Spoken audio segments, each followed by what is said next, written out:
正午の時期と思えども、定家の凡具となれる身は、正常真実の心をなし、発母大心いかがせん。Even while thinking that this is a time and that we are the beings of the true Dharma age, this body that is of the lowest of the foolish and pathetic, there is no heart of cleanliness and purity, or truth and reality. How can the heart of Bodhi arise?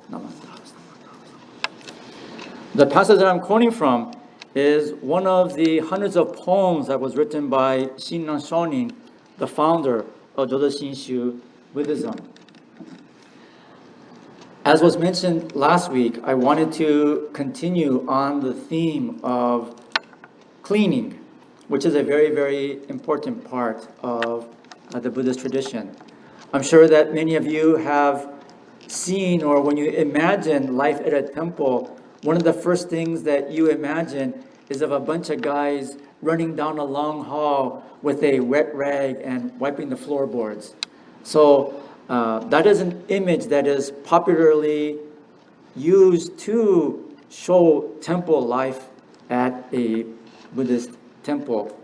And fortunately or unfortunately, Hollywood has helped to maintain that image. Cleaning is a very important part of the tradition. And as mentioned last week, originally the idea was to be able to clean your heart and mind to be pristine, so that you would be able to see things as they are, so that you can reflect things clearly and completely. And that required a pure, beautiful, serene heart. The Buddha understood this because, for example, when we're angry, we see things in a completely different way. Everything is bad.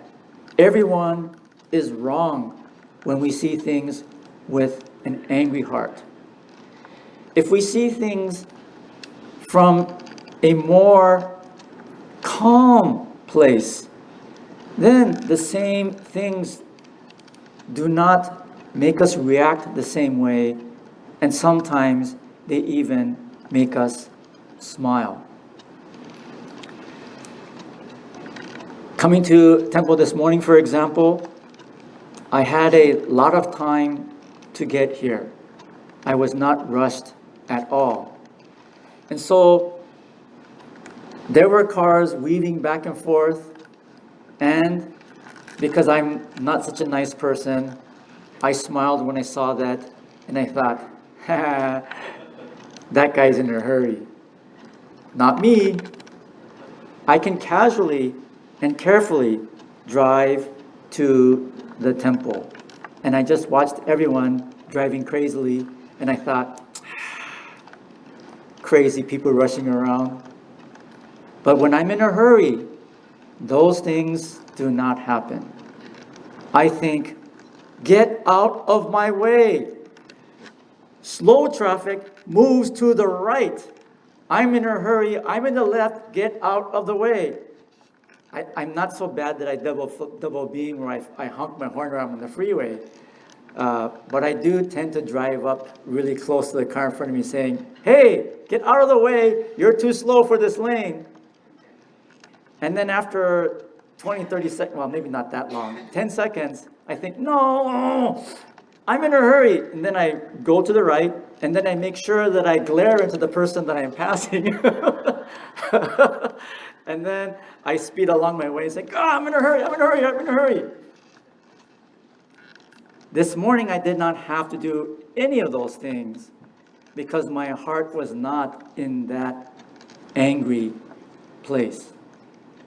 And as I got here, I was still very, very calm.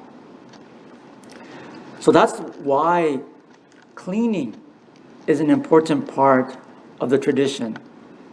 As we clean outside, we begin to see that because we clean, We're able to see things in the color that they're supposed to be, the way that it's supposed to be, not covered up by dirt or filth, not covered up by our hearts that want to cover up the truth and make the reality fit my will.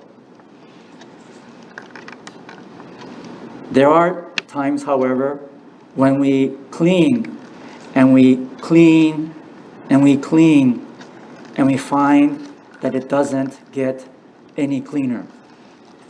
The example that is often used is washing a lump of coal. You can put that lump of coal under water and you can rub it and rub it and rub it. And it doesn't matter how much you scrub this piece of coal, it's going to stay black. The water is going to continue to run off and be very, very dirty. And so there are things that cannot, will not be cleaned in that way.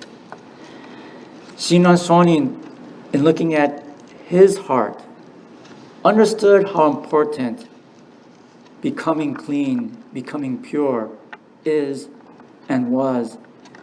And yet, try though he may, he could not find a way to make his heart any cleaner. He was that lump of coal. The more he tried to clean it, the dirtier it seemed to get. In the example of driving that I gave this morning, I did say that I was calmer in my driving, but the heart that I held is not any cleaner than it is when I'm in a hurry, because I found myself judging. I found myself smirking. I found myself feeling superior. When I'm in a hurry, people are in my way because I'm more important than they are, and my appointment is more important than theirs. That's why I get mad. This morning, I had a lot of time, and so I didn't have to feel that. But in my heart of wanting to be superior, I thought, ha ha ha, foolish little people, having to rush to get to where you want to. Not me, because I was smart enough to leave really early this morning. And so again, this heart that I have is constantly judging, constantly trying to place myself above another. Shinran Shonin probably saw himself in the same way. He said, even though I may believe that I am living in the age of the true Dharma, even though I may believe myself to be someone capable of receiving and appreciating and understanding this truth, he saw that he lived in the age of the final Dharma age. This era is known as the final Dharma age. But like Shinran Shonin, we too have been exposed to the Dharma. We too have been allowed to hear. We too have an understanding of how things should be. And yet, if you are like me, we find ourselves too easily forgetting all of these things and behaving as we normally do, even if we never heard the Dharma, even if we never came to temple.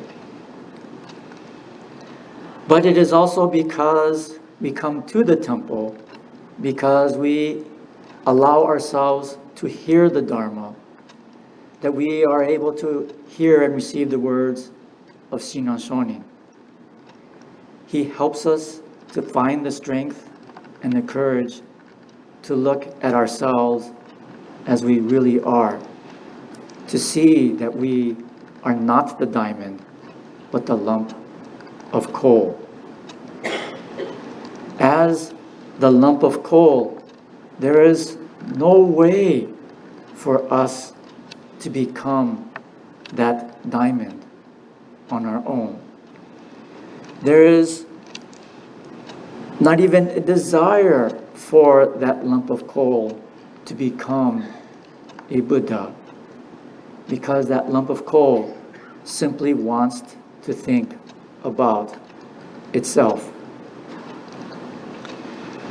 Shinran Shonin, in hearing Namo Amida Butsu and in hearing the calling voice of Amida Buddha and being helped to see himself as he really is, wrote this poem.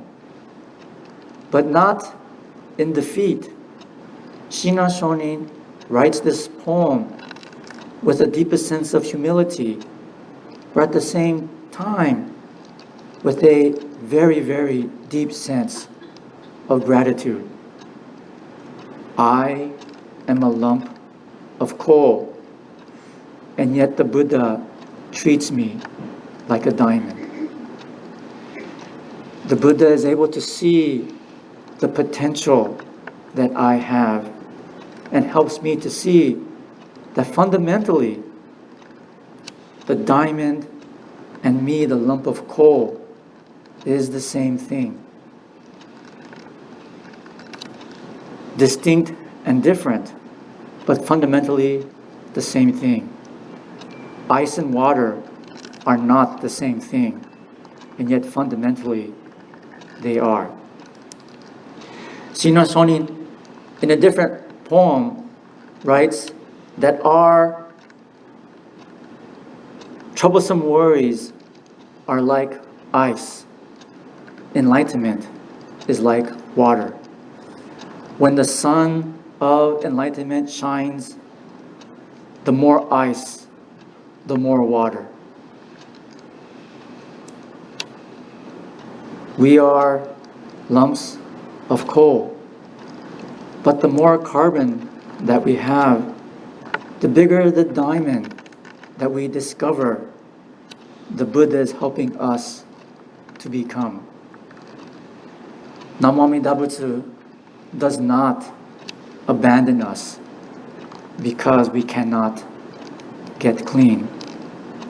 Namo Amida Butsu allows us to embrace ourselves as who and what we are, and helps us to see that even while we are being who and what we are, that all the different causes and conditions continue to support my existence, continue to help me to see myself as I truly am, and in that seeing, helping us to recognize that there is a Dharma that is constantly being shared with us.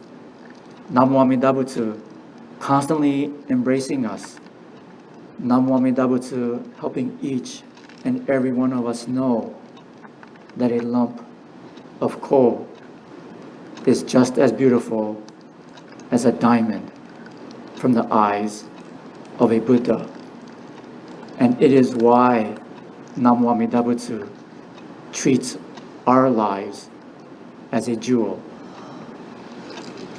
Hopefully, in seeing this truth that is being shared with us by Namo Amida Butsu, we will be a little bit better at smiling and helping others to discover that through Namo Amida Butsu, their lives are a jewel as well.